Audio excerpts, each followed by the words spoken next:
Hello, and welcome to the Sleepy Dread. I'm Tom. Tonight, I'm reading one of the greatest horror stories ever written, The Telltale Heart by Edgar Allan Poe. So settle in, get comfortable, close your eyes if you'd like. Let the darkness wrap around you like a blanket, and let my voice carry you gently into sleep. True, nervous, very, very dreadfully nervous I had been and am. But why will you say that I am mad? The disease had sharpened my senses, not destroyed, not dulled them. Above all was the sense of hearing acute. I heard all things in the heaven and in the earth. I heard many things in hell. How then am I mad? Hearken and observe how healthily, how calmly I can tell you the whole story. It is impossible to say how first the idea entered my brain, but once conceived, it haunted me day and night. Object there was none, passion there was none. I loved the old man. He had never wronged me. He had never given me insult. For his gold I had no desire. I think it was his eye. Yes, it was this. He had the eye of a vulture, a pale blue eye with a film over it. Whenever it fell upon me, my blood ran cold. And so by degrees, very gradually, I made up my mind to take the life of the old man and thus rid myself of the eye forever. Now this is the point. You fancy me mad. Madmen know nothing, but you should have seen me. You should have seen how wisely I proceeded, with what caution, with what foresight, with what dissimulation I went to work. I was never kinder to the old man than during the whole week before I killed him. And every night, about midnight, I turned the latch of his door and opened it, oh, so gently. And then, when I had made an opening sufficient for my head, I put in a dark lantern, all closed, so that no light shone out. And then I thrust in my head. Oh, you would have laughed to see how cunningly I thrust it in.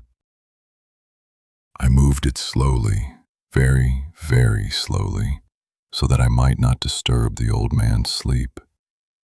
It took me an hour to place my whole head within the opening so far that I could see him as he lay upon his bed. Ha! Would a madman have been so wise as this? And then, when my head was well in the room, I undid the lantern cautiously, oh, so cautiously, for the hinges creaked. I undid it just so much that a single thin ray fell upon the vulture eye. And this I did for 7 long nights, every night just at midnight. But I found the eye always closed, and so it was impossible to do the work, for it was not the old man who vexed me, but his evil eye. And every morning, when the day broke, I went boldly into the chamber and spoke courageously to him, calling him by name in a hearty tone, and inquiring how he had passed the night. So you see, he would have been a very profound old man indeed to suspect that every night, just at 12, I looked in upon him while he slept. Upon the 8th night, I was more than usually cautious in opening the door. A watch's minute hand moves more quickly than did mine. Never before that night had I felt the extent of my own powers, of my sagacity. I could scarcely contain my feelings of triumph. To think that there I was, opening the door little by little, and he not even to dream of my secret deeds or thoughts.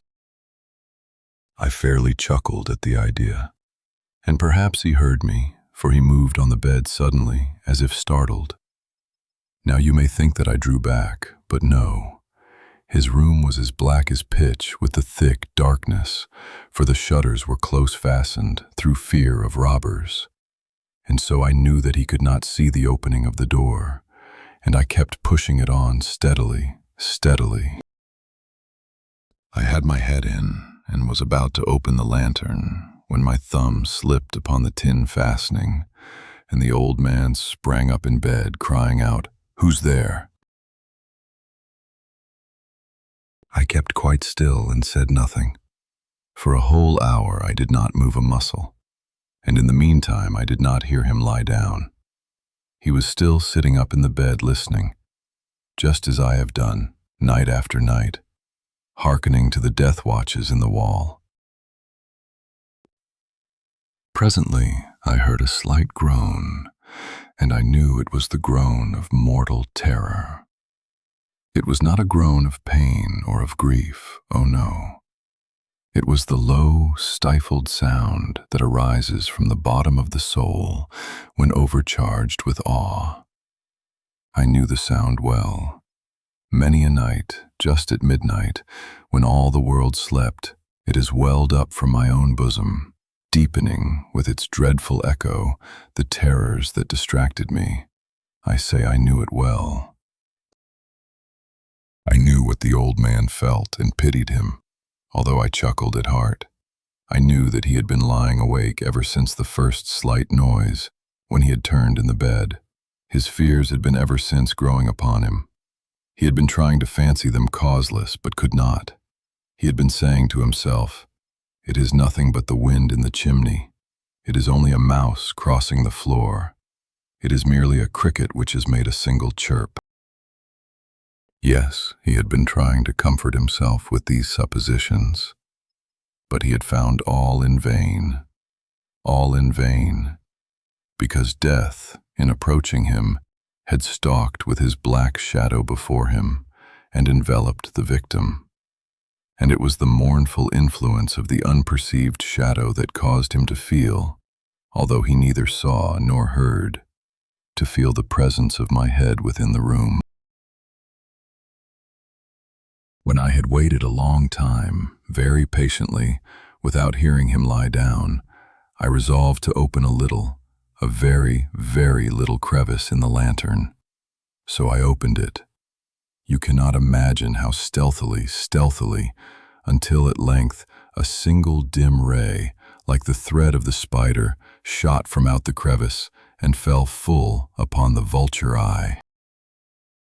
It was open, wide open, and I grew furious as I gazed upon it.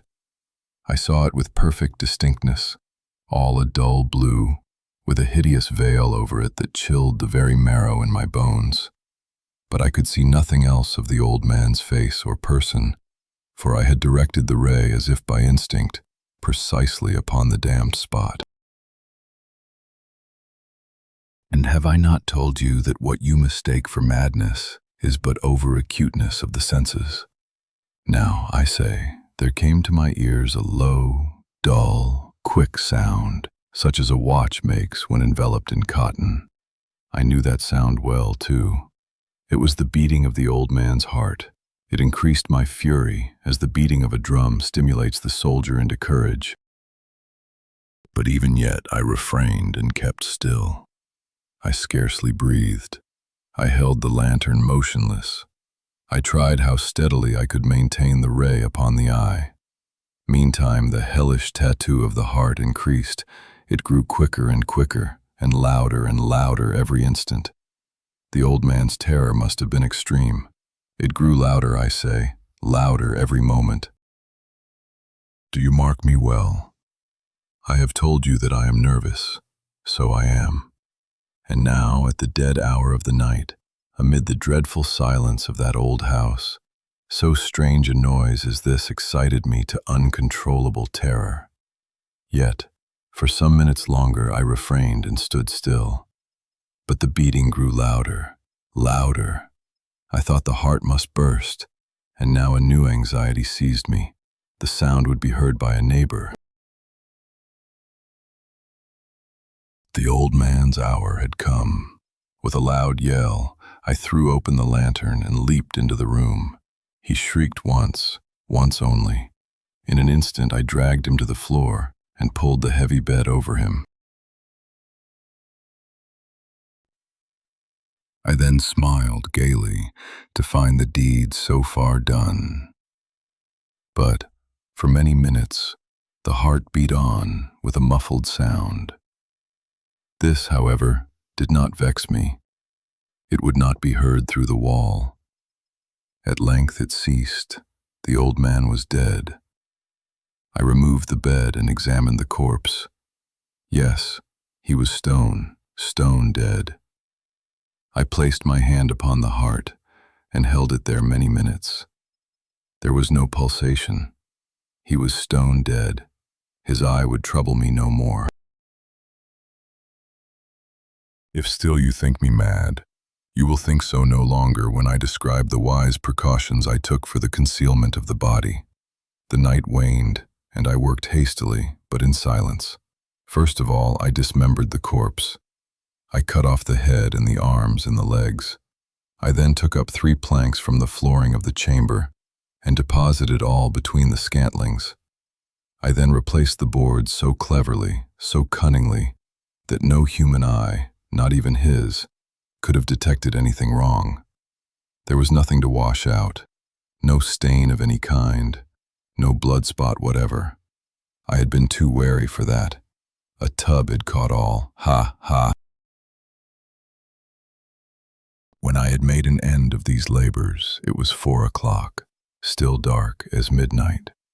As the bell sounded the hour, there came a knocking at the street door. I went down to open it with a light heart, for what had I now to fear? There entered 3 men who introduced themselves with perfect suavity as officers of the police. A shriek had been heard by a neighbor during the night. Suspicion of foul play had been aroused. Information had been lodged at the police office, and they, the officers, had been deputed to search the premises. I smiled, for what had I to fear? I bade the gentleman welcome. The shriek, I said, was my own in a dream.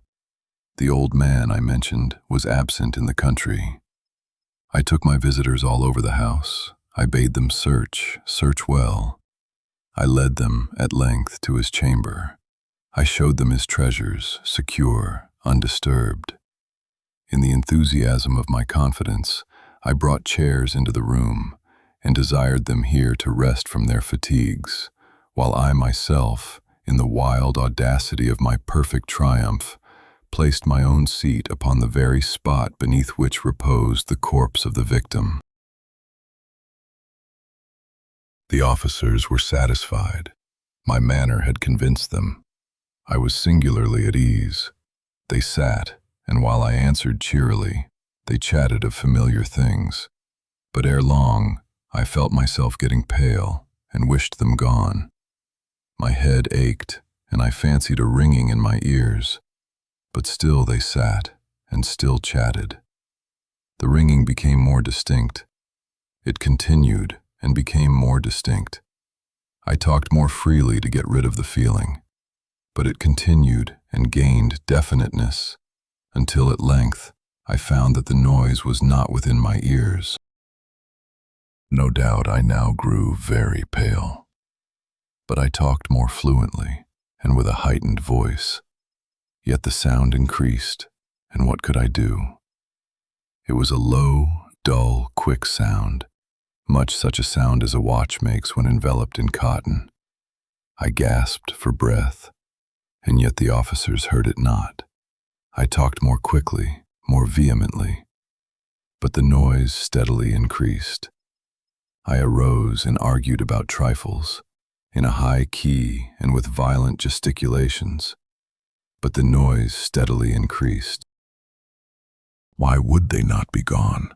I paced the floor to and fro with heavy strides, as if excited to fury by the observations of the men, but the noise steadily increased. Oh God, what could I do? I foamed, I raved, I swore. I swung the chair upon which I had been sitting and grated it upon the boards, but the noise arose over all and continually increased. It grew louder, louder, louder. And still the men chatted pleasantly and smiled. Was it possible they heard not? Almighty God, no, they heard, they suspected, they knew. They were making a mockery of my horror. This I thought, and this I think. But anything was better than this agony. Anything was more tolerable than this derision. I could bear those hypocritical smiles no longer. I felt that I must scream or die. And now, again, hark, louder, louder, louder, louder. "Villains!" I shrieked. "Dissemble no more. I admit the deed. Tear up the planks. Here, here. It is the beating of his hideous heart." And so ends our story for tonight. Thank you for listening. I hope the darkness was just unsettling enough to lull you to sleep. If you enjoyed this reading, consider subscribing. There are many more stories waiting for you here in the dark. Good night, sleep well, and try not to listen too closely to the sounds beneath the floorboards.